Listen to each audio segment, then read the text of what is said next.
What are you doing? You're a terrible daughter-in-law.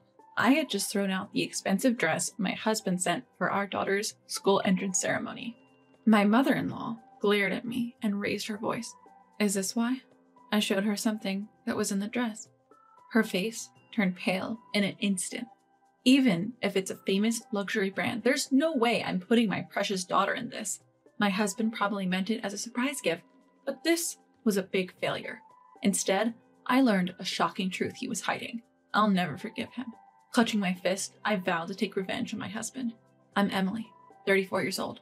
For many years, I worked as a pastry chef. 8 years ago, I quit my job to marry Ethan, who's 2 years older, and a corporate worker, and became a housewife, living with his parents. Now we're a family of 5, including our soon-to-be elementary school daughter, Lily, who is 6 years old. Though we get along well with my in-laws, I realized for the first time after our marriage that my husband is a mama's boy. He wore the tie, socks, and pants chosen by his mother every day. Not just that, he always let his mom pick his clothes, ignoring my opinion. Although I had some complaints about him, he always made family time a priority during his days off, and I felt relatively happy. However, about 6 months ago, my husband started going on business trips twice a week, and even on his days off, he started going out alone, returning home late. One Sunday, despite our plans, he went out. He told his mother it was for a business meeting, but he didn't tell me anything. Where did Dad go? Lily, I'm sorry, Dad said he had to work. What? He said today was his day off. I felt sorry for Lily, who was visibly disheartened with tears in her eyes. My husband, unaware of Lily's feelings, came home past midnight humming a tune. Did you forget you were supposed to go out with Lily? She was really sad, you know. Then why didn't you take her somewhere? I had a work thing. It can't be helped, he yelled back, his face turning bright red. He's the type to keep harping on something once he gets angry, so I had no choice but to swallow my words and endure it. Not only that, but as the day for our daughter to start elementary school approached, he showed no interest whatsoever. Hey Dad, I want to wear a pink dress for the entrance ceremony. Okay. Despite our daughter speaking to him, he didn't even make eye contact and continued to laugh loudly at the TV. Dad, are you even listening to me? Huh? Yeah, you want a dress, right? I'll buy it for you, okay? Really? Yay! Thank you! Seeing our daughter happily pinky swear with her dad, I felt relieved. However, he never brought up the subject again. As the entrance ceremony day approached, I started to get worried. Then, a package for our daughter arrived at our home. The sender was my husband, so I was relieved that he remembered. However, upon closer inspection, the handwriting on the delivery label was clearly not his. It must have been written by someone at the store. Although I felt a bit uneasy, I convinced myself it was okay. Our daughter came home from kindergarten and was thrilled to open the package when I handed it to her. Yay, is it a pink dress? My mother-in-law watched Lily with a smile on her face. However, the expression on her daughter's face clouded over as she saw what was inside. What? Why? It was a navy blue dress. She just stared at it frozen. Lily, you're so lucky. This is from a famous brand. Your dad really has good taste. My mother-in-law said, looking pleased with the dress in contrast to my daughter's gloomy face. When I took the dress out of the box, the price tag was still attached. $1,500. Even though it was supposed to be a gift. That's just unthinkable, even for a gift for our daughter. He promised to buy me a pink dress, our daughter said, clearly disappointed in the gift from her dad, her face on the verge of tears. Lily, this dress might not be pink, but it's very cute. Just then a piece of paper fluttered down from the dress. I spotted a note addressed to Emily. My heart racing, I quickly picked it up. When I discreetly read the contents to my dismay, it was a letter from my husband, Ethan's mistress. Congratulations on your enrollment. I prepared an outfit on behalf of busy Ethan. Please divorce him soon. Sincerely, Grace. The handwriting matched the one on the delivery slip, meaning Ethan probably had her arrange the gift. This sent a surge of anger coursing through me. My rage intensified when I found something else enclosed with the letter. Are you kidding me? We don't need this crap. Seeing my daughter's sad face as she put the dress back in the box, I immediately tossed the dress and the box into the trash can. That's when my mother-in-law started yelling at me. What are you doing? You're such a terrible daughter-in-law. As mother-in-law glared at me with a menacing look, I couldn't stay silent. Mother-in-law, how about this? I showed the irate mother-in-law the letter from Ethan's mistress, and her face went pale. What is this? What has Ethan done? Mother-in-law was at a loss for words and sank to the floor. No wonder, as she had been shown something shocking. Mother-in-law, are you okay? Yes, I'm sorry, Emily. Her shoulders shaking, mother-in-law was visibly distressed and her eyes filled with tears. I'm never forgiving Ethan. I resolved to take revenge on my husband. That night, after confirming that both my daughter and husband were asleep, I tried to look at Ethan's locked phone for evidence of his affair. He's so naive, thinking a locked phone will keep him safe. Gently moving my snoring husband's arm, I used his fingerprint to unlock the phone.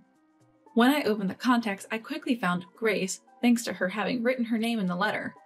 The phone was filled with couple pictures and WhatsApp messages between Ethan and Grace. First, I transferred all the images to my computer. Then, I set up my computer to monitor their future WhatsApp conversations. You better brace yourself. Finally, I was able to get some sleep. The next day after Ethan went to work, mother-in-law readily agreed when I consulted her about a plan. We decided to execute the plan on mother-in-law's birthday, which was 5 days away. My husband had 2 days off starting the day before, so it looked like luck was on our side. He had no idea I had seen his messages with the other woman. I chose not to confront him just yet. You can have your fun now, but it won't last long. I bought the pink dress my daughter Lily had been wanting and told her, "It's a gift from Dad." She was ecstatic, twirling in her new dress and saying, "I look like a princess." It put a big smile on my face. The day before D-Day. My husband seemed preoccupied with his phone all morning, hardly listening when I spoke to him. "Ethan, staring at your phone all the time will tire your eyes." Mother-in-law snatched the phone out of his hand in a flash, leaving him panicking. "Wait, Mom, I might get a call from work. Give it back." "Nope, I'm keeping it until my birthday. Don't worry, I'll give it back if it rings." "Oh, man." Mother-in-law winked at me while patting the grumbling Ethan on the head. "How about it, Ethan? Will you run an errand with me?" "I'd really like to take it easy on my day off," he mumbled in response, but ended up going out with mother-in-law anyway. During that time, I impersonated my husband and sent a specific message from his computer.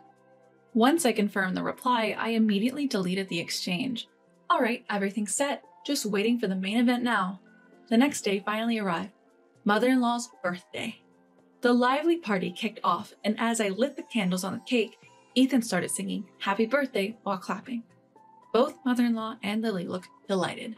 Just as we were enjoying a pleasant meal, the doorbell rang. I quickly went to answer it. When I opened the door, the person standing there grinned smugly without any hint of surprise. "We have a guest." "Ooh." Seeing the person I brought into the living room, Ethan was visibly shaken. "Grace, what are you doing here?" I can understand why my husband is shocked. The last person he'd expect to see here, his mistress, is standing right in front of him. "Ethan, you look so good." I mean... Sweating profusely, my husband watched as she boldly handed gifts to my father-in-law and mother-in-law. "Father, Mother, and Emily, nice to meet you all." "Oh, you must be Lily. Pleasure to meet you."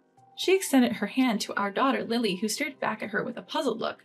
"Excuse my asking, but what's your relationship with Ethan?" "Oh, I'm Ethan's..." "She's my subordinate." My husband interrupted, raising his voice to cut her off. That's when my father-in-law cleverly took Lily outside. Once he sent Lily away, my husband was visibly restless, still staring at his mistress. "Why are you so jittery? She's someone you work with, right?" "Yeah, but why are you here?" "What? You're the one who invited me." She pulled out her phone and displayed a WhatsApp message in front of him. "What? I didn't send the message." "What does this mean?" You see, on the day my mother-in-law took my husband away, I impersonated him and sent a fake message to his mistress saying, "I want to introduce you to my parents on my mom's birthday." After confirming her reply, "I'm happy, looking forward to it," I immediately deleted the messages. "I called both of you here because we need to talk." "What are you thinking? Do you want to ruin Mom's birthday?" "Be quiet, I approved it, so no complaints." Both my husband and his mistress froze when they heard my mother-in-law's words. I then showed them a printout of their WhatsApp conversation. "You said you were on a business trip that day, right? Then why were you at her house?" I was getting her help with some paperwork. What's the big idea?"